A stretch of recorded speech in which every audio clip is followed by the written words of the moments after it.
sustainable agriculture, because if you look at the individual plant of pulses, it itself is a mini factory. Why I say so? Because the plants of pulses produce fixed nitrogen. If I give example of pigeon pea, with which I am working, 1 hectare of pigeon pea, if we plant, we get around 40 kilogram of nitrogen. That is equivalent to 100 kg of urea. So that means urea is free for you. That's the factory. Now another thing, release of phosphorus.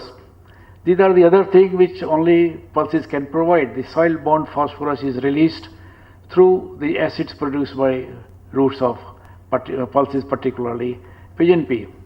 Besides this, at the time of maturity, you will see a lot of leaf fall from the plant. This is all good natural system which makes soil more sustainable.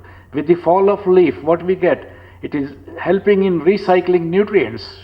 The nutrients which are lying deep in the soil, they come to the plant by the deep root system of such crops and they fall on the ground. So that means it is enriching your soil with respect to some micronutrient and organic matter.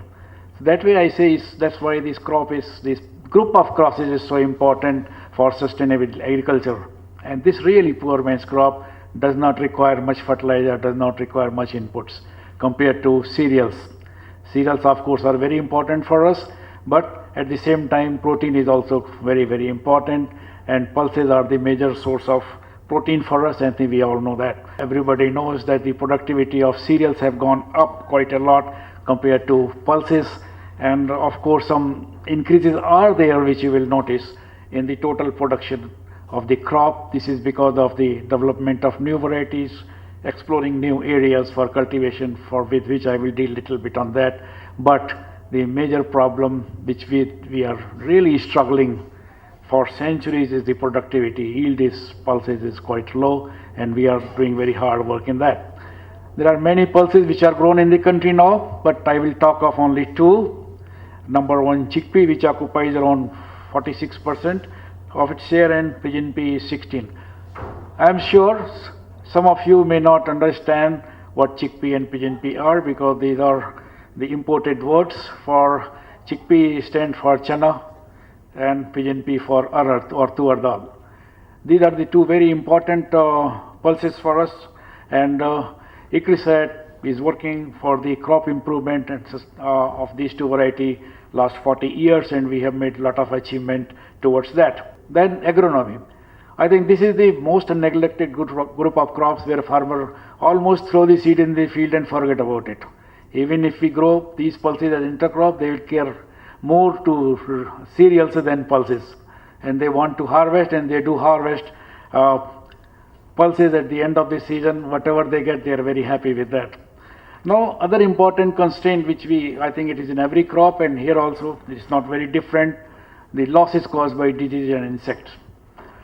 ICRISAT has done a lot of work, very good work with the national program on the front of resistance to diseases. Now almost all the major diseases have been tackled through plant breeding, insect problem, particularly pod borers.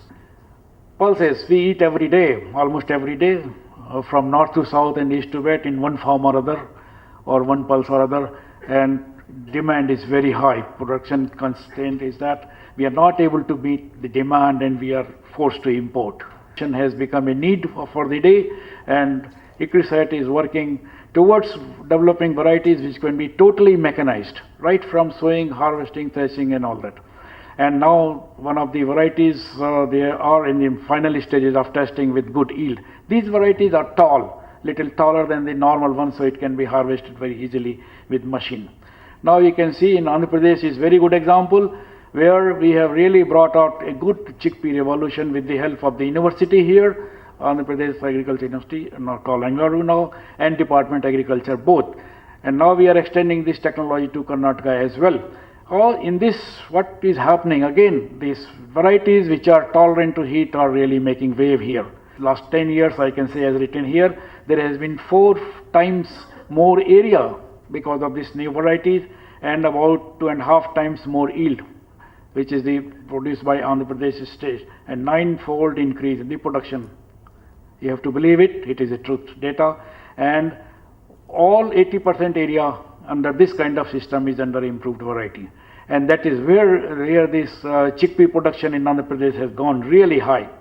And these are the way they are cultivating. I think these are custom kind of operations here where farmers are using lot of mechanized culture to grow their variety at the same time, harvesting same time, and taking insect management also on contact basis. I think this is the future where we have to look into that.